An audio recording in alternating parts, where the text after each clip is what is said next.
Hey friends, this is Kunal and welcome to learn with Kunal. आज discuss करेंगे हमारे history के सेकंड चैप्टर राजा किसान और नगर के थर्ड टॉपिक एक आरंभिक साम्राज्य के बारे में। इससे पहले हमने प्रिंसेप और प्रियदर्शी अशोक के बारे में भी पढ़ लिया है और 16 महाजनपदों के बारे में पढ़ा और उसका प्रथम महाजनपद जो सबसे शक्तिशाली माना गया था मगध, उसके बारे में भी हमने चर्चा की थी। जिसने भी इससे पहले वाला वीडियो नहीं देखा वो देख ले ताकि यह वीडियो आसानी से समझ में आ जाए। एक आरंभिक साम्राज्य कौन? मगध के बारे में हम पढ़ेंगे या फिर इसमें हम मौर्य वंश के बारे में भी पढ़ेंगे। मगध के विकास के साथ साथ मौर्य साम्राज्य का भी उदय हुआ। मगध के साथ साथ किसका उदय हुआ? मौर्य साम्राज्य का उदय। मौर्य साम्राज्य नहीं, मौर्य वंश का उदय। और मौर्य वंश का संस्थापक कौन था? तो चंद्रगुप्त मौर्य। मौर्य वंश का संस्थापक कौन था? चंद्रगुप्त मौर्य। और इन्होंने लगभग 321 ईस्वी में शासन प्रारंभ किया और इनका शासन पश्चिमोत्तर अफगानिस्तान और बलूचिस्तान तक फैला था। इन्होंने कब लगभग 321 ईसा पूर्व शासन प्रारंभ किया और इनका कहां से कहां तक फैला हुआ था क्षेत्र? तो पश्चिमोत्तर या फिर पश्चिमोत्तर अफगानिस्तान से लेकर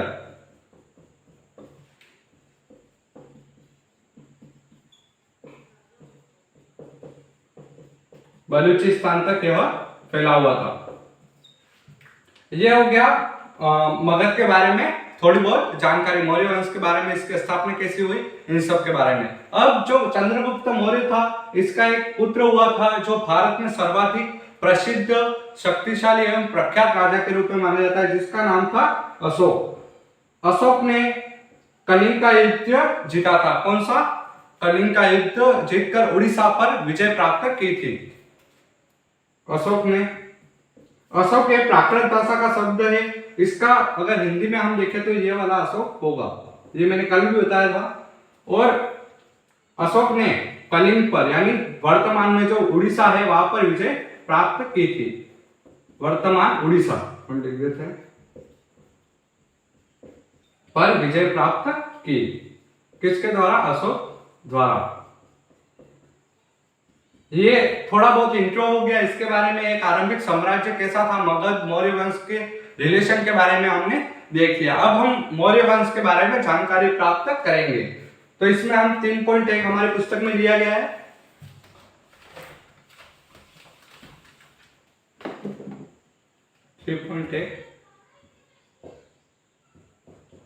मौर्य वंश के बारे में जानकारी, के बारे में जानकारी।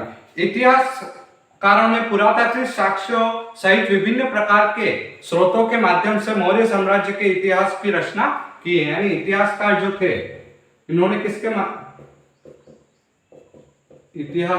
उन्होंने किसके माध्यम से विभिन्न स्रोत, जैसे कि इसमें मुख्य स्रोत कौन सा था? मूर्तिकला। और इसके बाद हम अपने हिसाब से लिख सकते हैं अभिलेख, क्योंकि अशोक द्वारा सर्वाधिक अभिलेख लिखाए गए थे। किस पे अभिलेख? किस पे? स्तंभों पे और पत्थरों पर खुदवाए गए थे। इसके बाद विभिन्न प्रकार के स्रोत।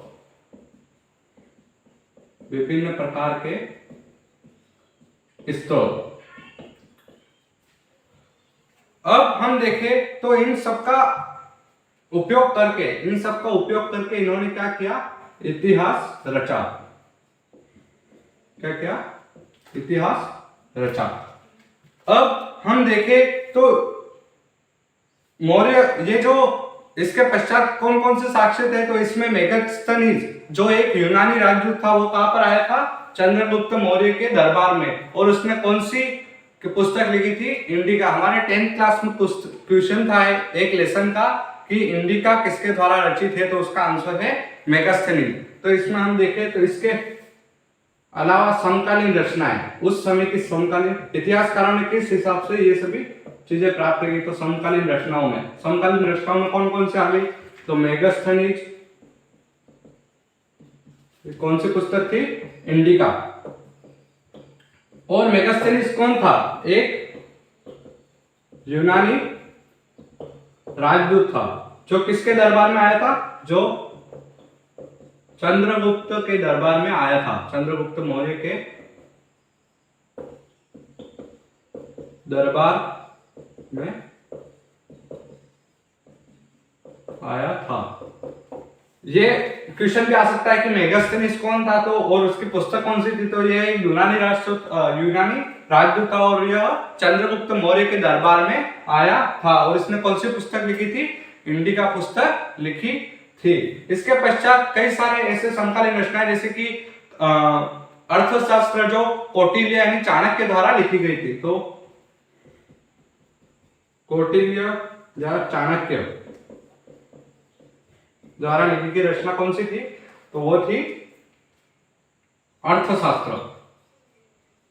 और इन पुस्तकों से उस समय जब ये 20वीं शताब्दी में इन पुस्तकों के बारे में, रचना के बारे में इतिहासकारों ने पता लगाया, तो इन पुस्तकों से ही उस समय की राजनीति का निर्धारण भी किया गया और उस राजनीति को नई दिशा मिली और राजनेताओं ने भी इससे बहुत सारी सीखें ली थी। इसके पश्चात हम देखें तो परिवर्ती जैन और बौद्ध एवं पौराणिक ग्रंथों व संस्कृत वाङ्मय में भी मौर्य शासकों का वर्णन मिलता है। किन किन में मिलता है? तो परिवर्ती जैन व बौद्ध और संस्कृत वाङ्मय में किसका? अशोक नहीं, मौर्य शासकों का वर्णन मिलता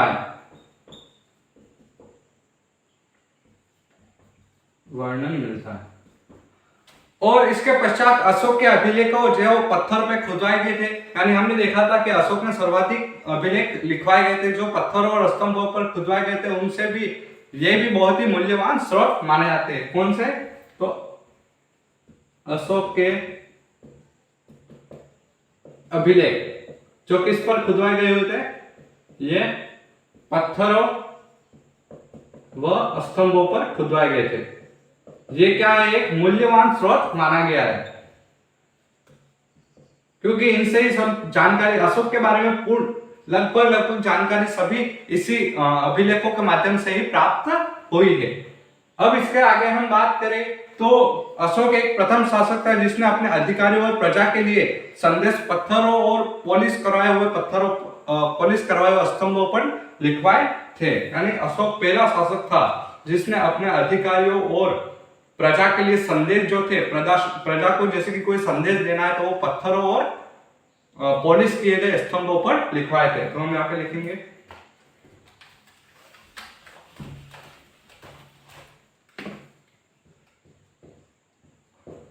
अशोक ने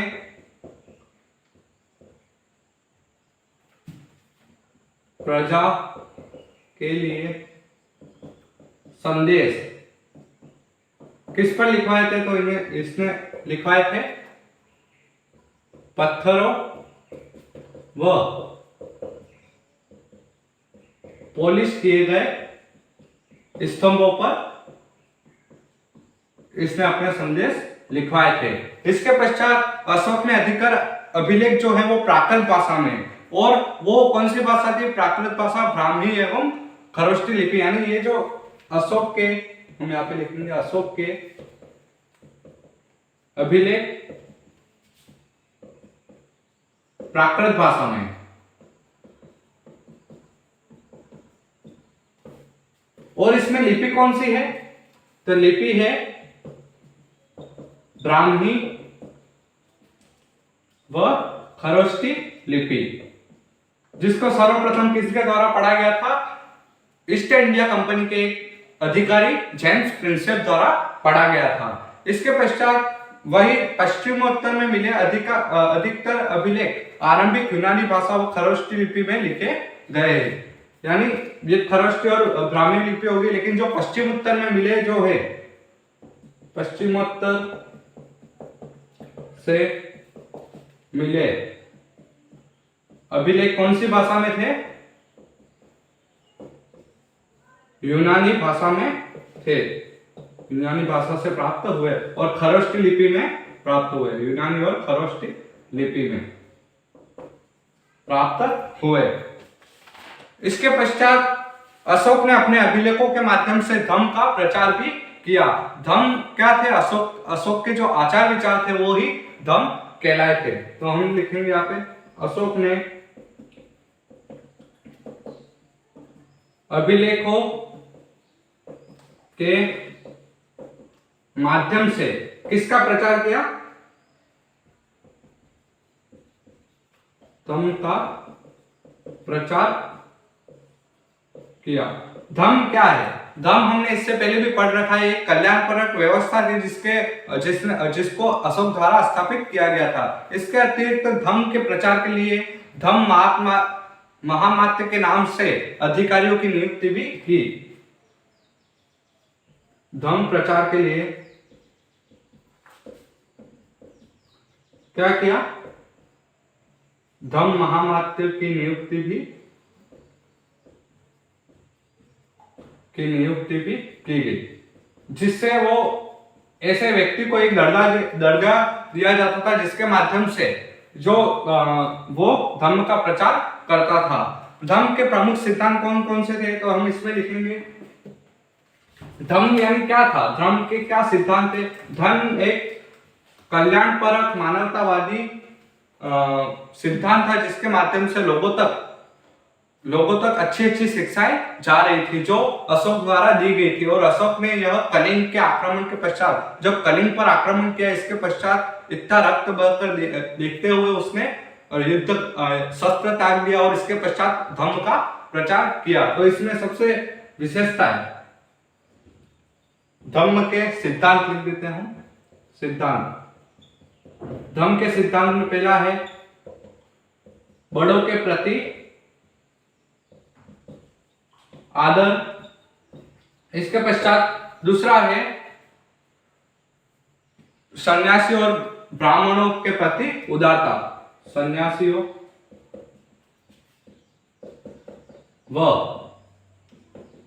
ब्राह्मणों के प्रति क्या? उदारता।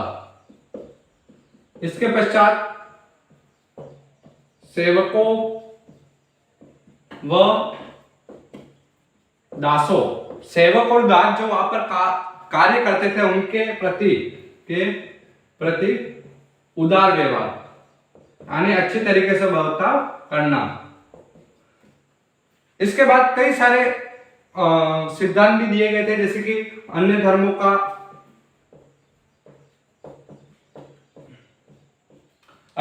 की आदर करना, अन्य धर्मों की परंपराओं का आदर करना।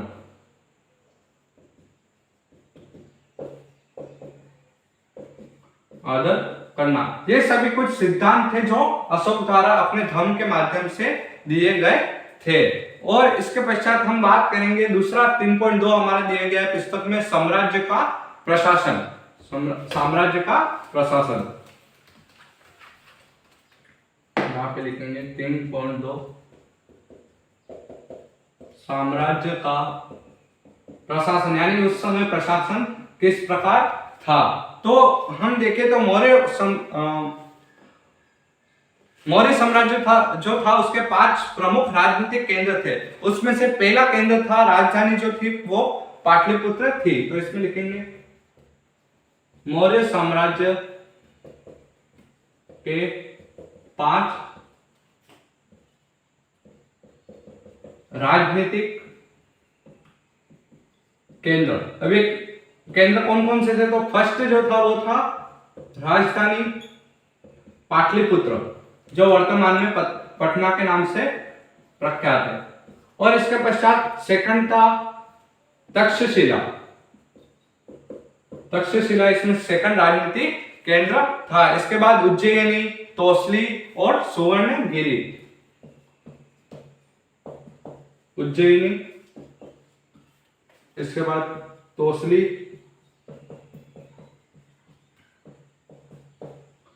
और सुवर्णगिरी।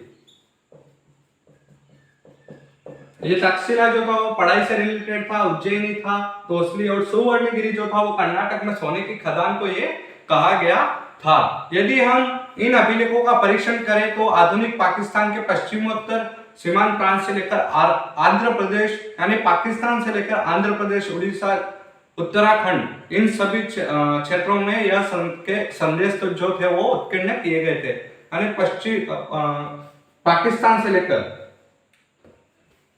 ये कुछ इस प्रकार है,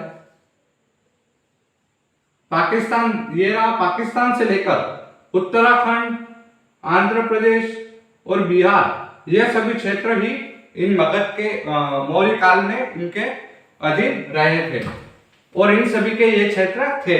फर्स्ट था पाटलिपुत्र जो बिहार में स्थित है, तक्षशिला, तक्षशिला ये पश्चिमोत्तर में स्थित है। इसके बाद उज्जैन, तोसली और सुवर्णगिरी कर्नाटक में स्थित है। ये 5 क्षेत्र राजनीतिक केंद्र थे। इसके पश्चात हम देखें तो यूनानी राजदूत मेगास्थनीज के अनुसार मौर्य काल में सैनिक गतिविधियां जो होती थी, यानी मौर्य काल में जो सैनिक गतिविधियां होती थी उनको नियंत्रित करने के लिए एक समिति और 6 उपसमितियां बनाई गई थी। तो यहाँ पे लिखेंगे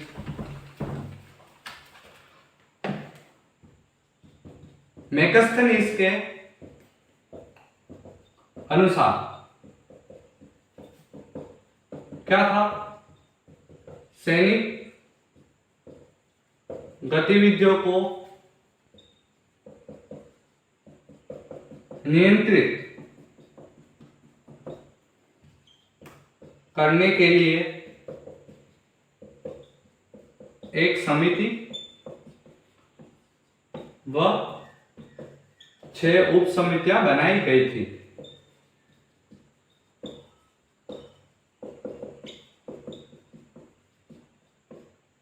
मेगास्थनीज की कौन सी पुस्तक थी? इंडिका। और उसमें क्या, उसके माध्यम से हमें पता चलता है कि उस समय एक समिति सेना को नियंत्रित, इतनी बड़ी सेना को नियंत्रित करने के लिए एक समिति और 6 उप समितियां बनाई गई थी और इन सभी समितियों के अलग अलग कार्य होते थे, उनको अलग अलग भागों में डिवाइड किया गया था। अब ये 6 समितियां कौन सी थी? तो इसमें जो फर्स्ट समिति थी उसका काम था नौसेना का संचालन करना। उस समय नौसेना भी थी, तो फर्स्ट समिति का काम था नौसेना का संचालन। इसके बाद सेकंड था यातायात व खान पान का संचालन, यानी जो सेना इधर से उधर कहीं पर सेना युद्ध करने जाती है उसके यातायात और खान पान का संचालन करना। इसके बाद थर्ड है हाथियों का संचालन करना या फिर रथारोहियों का और अश्वरोहियों का। तो इसमें हम लिख देते हैं अश्वरोहियों का संचालन। इसके बाद रथारोहियों का संचालन। इसके बाद हाथियों का संचालन।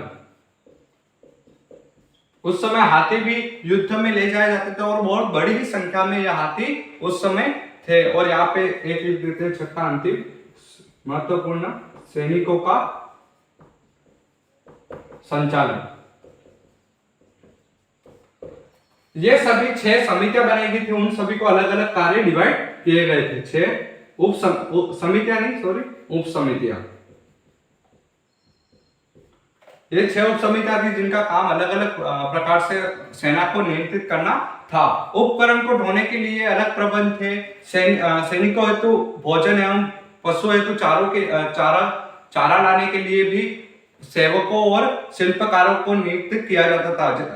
और इसका जो पूरा नियंत्रण था, बैलगाड़ी का आने जाने के लिए बैलगाड़ी, यातायात के लिए बैलगाड़ी चाहिए उसके लिए, और सैनिकों के और जानवरों के भोजन, यानी सैनिकों को भोजन और जानवरों के चारे के लिए व्यवस्था करने का कार्य एक दूसरी उपसमिति भी थी। उसका प्रयोग उसका काम था। तो हम यहाँ पे लिखेंगे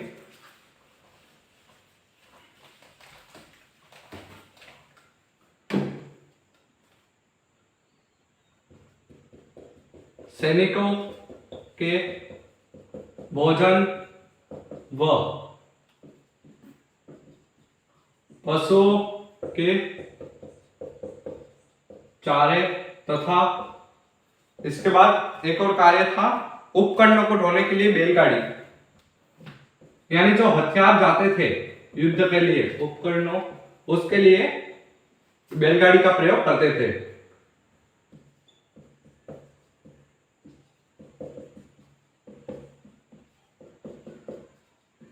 बैलगाड़ी, इन सभी का प्रबंधन प्रबंधन किसके द्वारा किया जाता?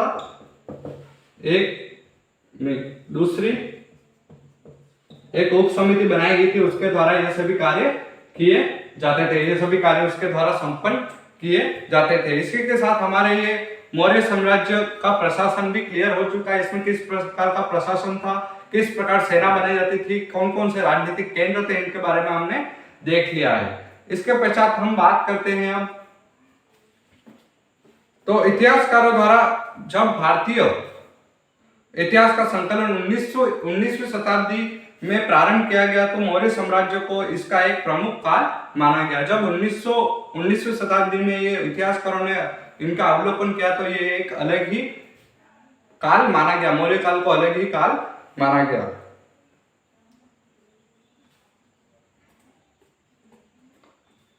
ये थर्ड है आपका मौर्य साम्राज्य कितना महत्वपूर्ण था। ये हो गया प्रशासन। तीसरा है महत्वपूर्ण था। इसकी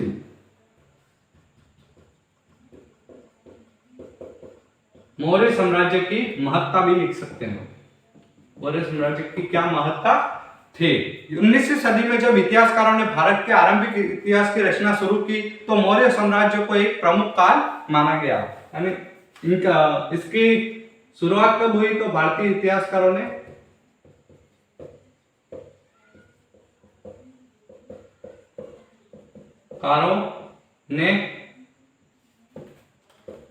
क्या किया? भारतीय इतिहासकारों ने 19वीं शताब्दी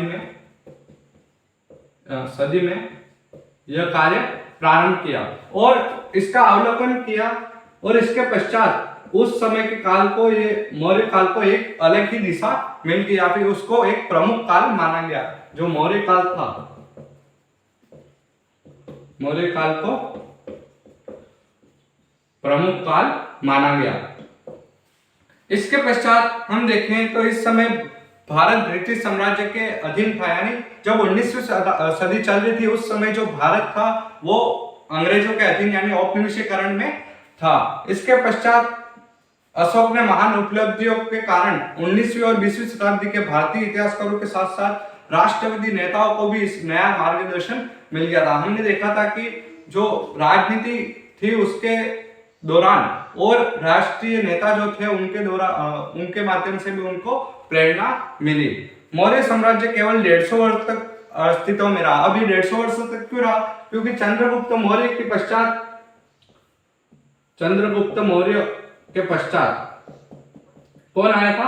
अशोक। और अशोक के बाद अशोक के पुत्र थे, वो इतने शक्तिशाली राजा नहीं माने गए। इस कारण ये 150 वर्ष तक की शासन कर पाए, परंतु यह बहुत प्रमुख काल यानी महत्वपूर्ण काल माना जाता है क्योंकि ये दोनों बहुत ही शक्तिशाली राजा थे। और ये जो चंद्रगुप्त जो था उसने भारतवर्ष को जीतने का सपना लिया था और वो किसके साथ मिलकर भारतवर्ष से जीतना चाहता था? चाणक्य के साथ मिलकर भारतवर्ष जीतना चाहता था। और उसने लगभग आधे भारतीय उपमहाद्वीप पर उसको अधीन बना ही लिया था। इसके पश्चात अशोक आया। अशोक भी बहुत शक्तिशाली रहा, लेकिन इसके बाद वाले जो शासक थे वो कमजोर शासक निकले, जिसके कारण यह 150 वर्ष तक ही चल सका। इसके बाद हम देखें सूरदर्शन झील एक कृत्रिम जलाशय है जो अशोक द्वारा निर्मित किया गया था। यह मौर्य काल में एक स्थानीय राज्यपाल द्वारा बनवाया गया था। हम यहाँ पे लिखेंगे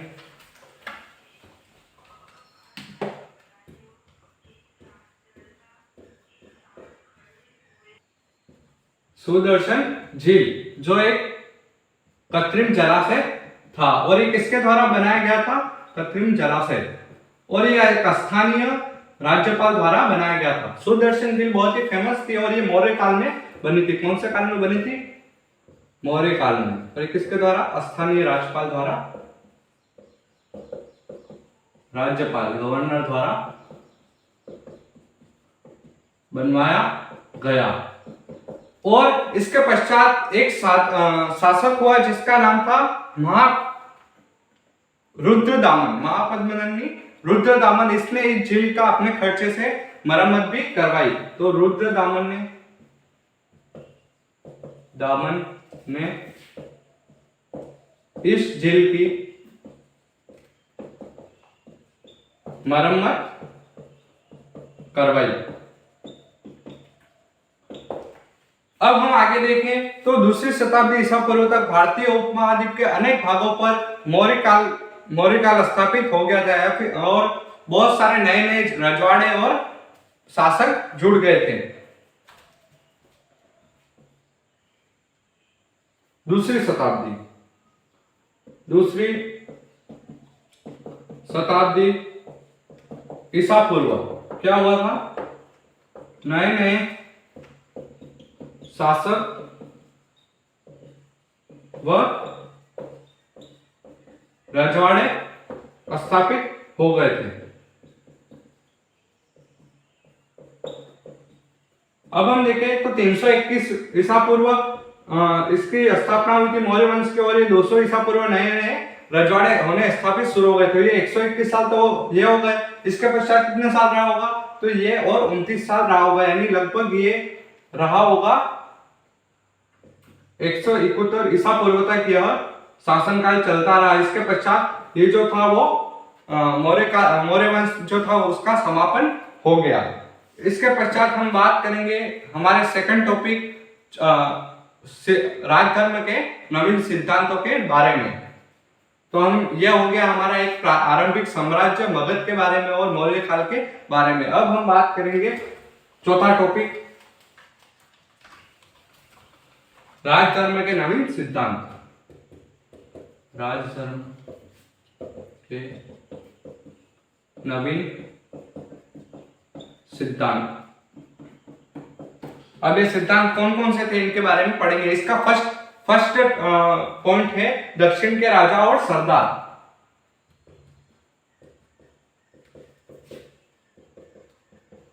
राजा व सरदार। दक्षिण में राजा और सरदार की क्या महत्ता थी इसके बारे में भी हम देख लेते हैं। उपमहाद्वीप में दक्कन तथा उसके दक्षिण भाग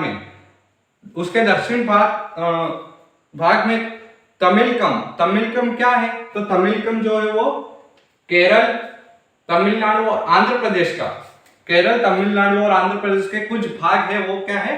तमिलकम के में चोल, चेर व पांड्य जैसे सरदारियां स्थापित हुई। किस काल में?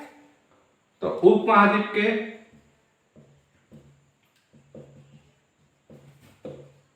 दक्कन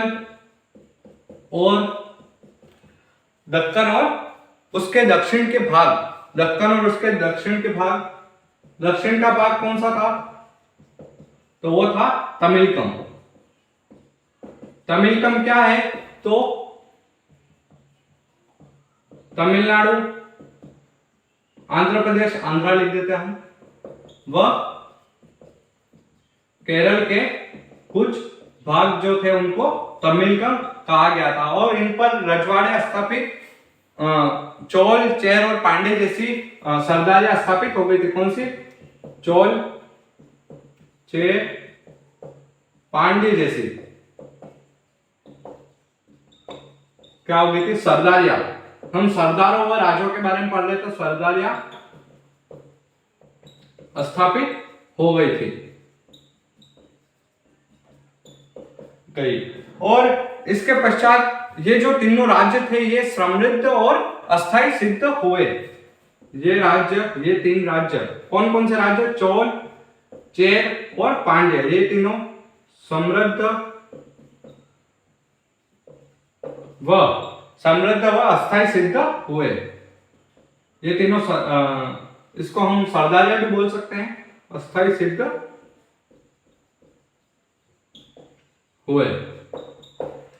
अब हम आगे बात करते हैं कि ये किस प्रकार शक्तिशाली थे, सरदार का क्या काम था, इनके बारे में देख लेते हैं। विभिन्न प्रकार के स्रोतों के आधार पर इन राज्यों की जानकारी प्राप्त होती है। जैसे प्राचीन तमिल संगम ग्रंथ में ऐसी कविताएं हैं जो सरदारों का विवरण देने के साथ ही यह जानकारी भी देती है कि उन्हें अपने स्रोतों का संकलन एवं विवरण कैसे किया। यानी जो उस समय के तमिल के जो कविताएं थी या फिर तमिल के जो ग्रंथ है उनमें ऐसी कविताएं हैं जो बताती है कि उनकी जानकारी भी देती है, उनके स्रोतों का संकलन ये सभी किस प्रकार किया गया है ये भी जानकारी हमें मिलती है। सरदार एक शक्तिशाली व्यक्ति होता था जिनका पद वंशानुगत भी हो सकता था अथवा नहीं भी हो सकता था। यानी जो हम देखें तो ज्यादातर राजा जो थे, राजा महाराजा, उनका जो शासन था वो वंशानुगत चलता था, परंतु सरदार जो था वो शक्तिशाली व्यक्ति होता था। क्या होता था? शक्तिशाली व्यक्ति होता था और इसका शासन जो था, शासन वंशानुगत भी होता था वह नहीं भी होता था। यानी कभी कभी उसका पुत्र ही सरदार बन जाता था या फिर कोई दूसरा जो उसके पद के योग्य हो वो भी सरदार बन जाता था। इसके पश्चात हम देखें तो उसके समर्थकों में उसके खानदान के लोग होते थे। जो सरदार के समर्थक कौन होते थे? तो समर्थक हम देखेंगे उसके खानदान के लोग होते थे। उसके खानदान के लोग जो थे वो उसके समर्थक होते थे। उसके कार्य में विशिष्ट अनुष्ठानों का संकलन, युद्ध का नेतृत्व करना, मध्यस्थता को विवादों का सुलझाना आदि काम थे। तो इसके कार्य क्या थे? तो युद्ध, विशेष अनुष्ठान का संचालन, अनुष्ठान का संचालन। इसके पश्चात सेकंड है युद्ध का नेतृत्व करना। यदि किसी पड़ोसी राज्य पर युद्ध कर रहे तो युद्ध का नेतृत्व करना भी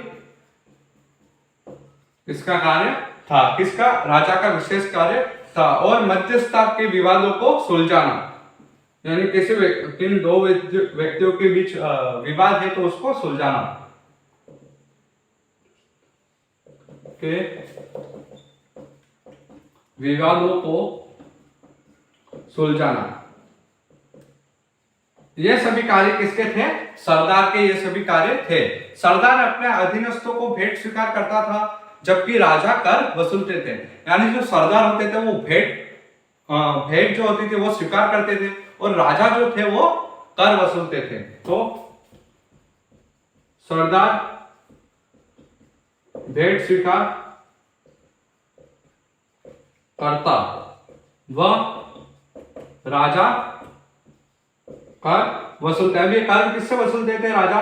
तो किसानों, शिल्पकारों और व्यापारियों से कर वसूलते थे। तो और अपने समर्थकों का वितरित करते थे। यानी जो अपने समर्थक थे, उनके जो समर्थक थे उनको वितरित करते थे। समर्थकों को वितरित करते थे। और सामान्यतः सरदारी में कोई अस्थायी सेना या अधिकारी नहीं होता था। यानी जो सरदारी होती थी उसमें कोई अस्थायी सेना नहीं होती थी और कोई अधिकारी नहीं होता था। यानी हम लिख देंगे यहाँ पे, सरदारी में कोई अस्थायी सेना व अधिकारी नहीं होते थे। अधिकारी क्या होते थे? नहीं होते थे। ये हो गया है हमारा सरदार का टॉपिक। इसमें छोटी सी कोष्टक में एक चीज दी हुई है कि बहुत से सरदार राजा लंबी दूरी के व्यापार के द्वारा राजस्व एकत्र भी करते थे, जिसमें मध्य व पश्चिम भारत के भागों पर शासक करने वाले सातवाहन तथा उपमहाद्वीप के पश्चिमोत्तर व पश्चिम में शासक करने वाले मध्य एशिया के मूल शासक सम्मिलित थे। यानी कुछ ऐसे राजा थे जो लंबी दूरी तय कर राजस्व एकत्रित करते थे और पश्चिम भारत के भागों पर शासन करने वाले सातवाहन और उपमहाद्वीप के पश्चिम में शासक करने वाले कौन थे? शक द्वारा यह कार्य किया जाता था। क्या किया जाता था? तो राजस्व एकत्रित किया जाता था। यह हो गया हमारे सरदार और राजा के बारे में। अब हम बात करते हैं दैविक राजाओं के बारे में। दैविक राजा की क्या शक्तियां थी, उनको देवपुत्र किस प्रकार माना गया, ये देख लेते हैं। ये सभी एक नवीन सिद्धांत थे। किसके पश्चात? मौर्य काल के पश्चात, या फिर मौर्य काल के साथ भी हम कह सकते हैं। यहां पे हम लिखेंगे 4.2 दैविक राजा।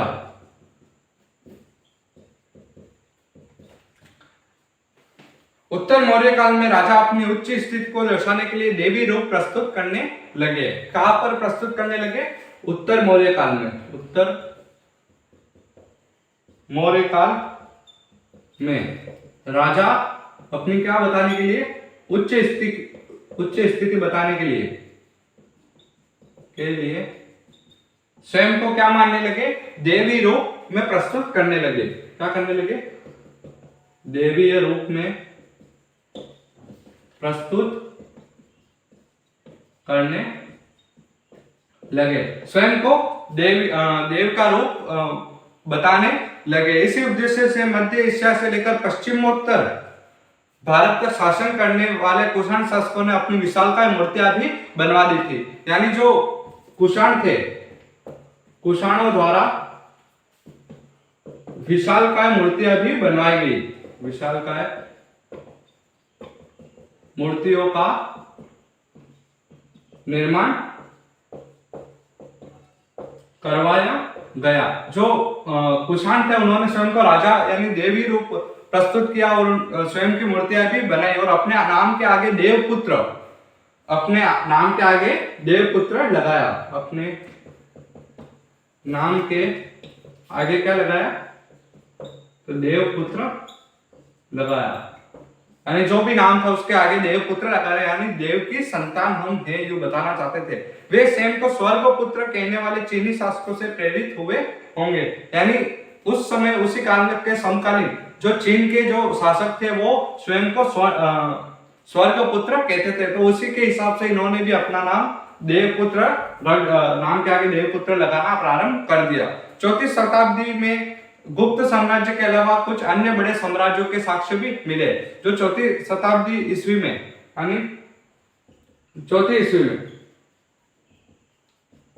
301 ईसा पूर्व से लेकर 171 ईसा पूर्व तक ये चला। फिर सरदार और राजा आ गए। इसके पश्चात 4वीं शताब्दी में गुप्त साम्राज्य के अलावा कुछ बड़े अन्य साम्राज्यों के साक्ष्य भी मिले।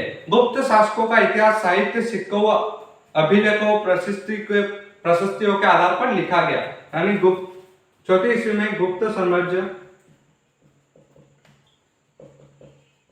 के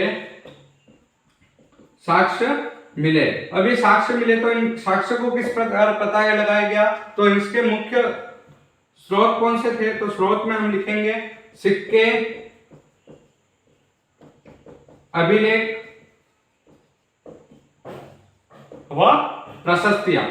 इन सभी के माध्यम से मौर्य जो गुप्त साम्राज्य था उसके बारे में जानकारी और साक्ष्य मिले, जानकारी प्राप्त हुई और उसके द्वारा इतिहास रचा गया। हरिसेन द्वारा संस्कृत में लिखित इलाहाबाद प्रशस्ति या फिर इलाहाबाद, अभी तो प्रयाग प्रशस्ति कहा गया उसे क्योंकि इलाहाबाद का नाम चेंज कर दिया गया है।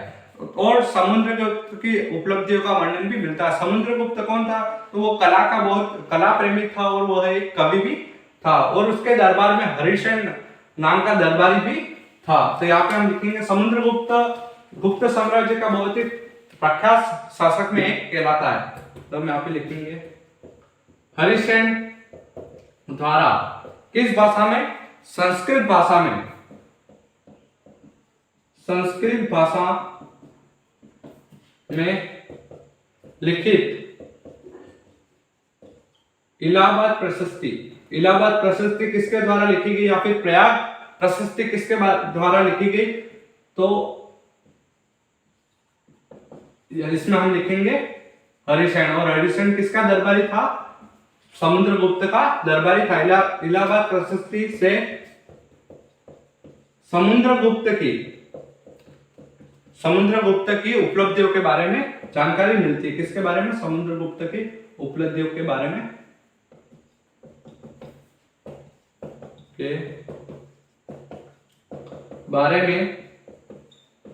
जानकारी मिलती है।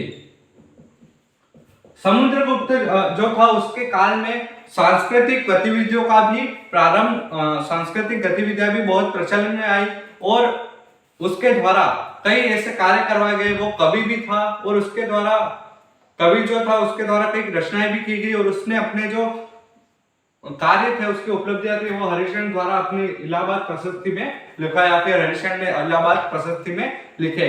इसके बाद पांचवा आता है हमारा बदलता हुआ देहात। इसको हम कल पढ़ेंगे। आज के लिए बस इतना ही। यह वीडियो पसंद आए तो लाइक कीजिएगा और जो भी इस चैनल पर नए हैं प्लीज सब्सक्राइब करके ही जाइएगा। जय हिंद।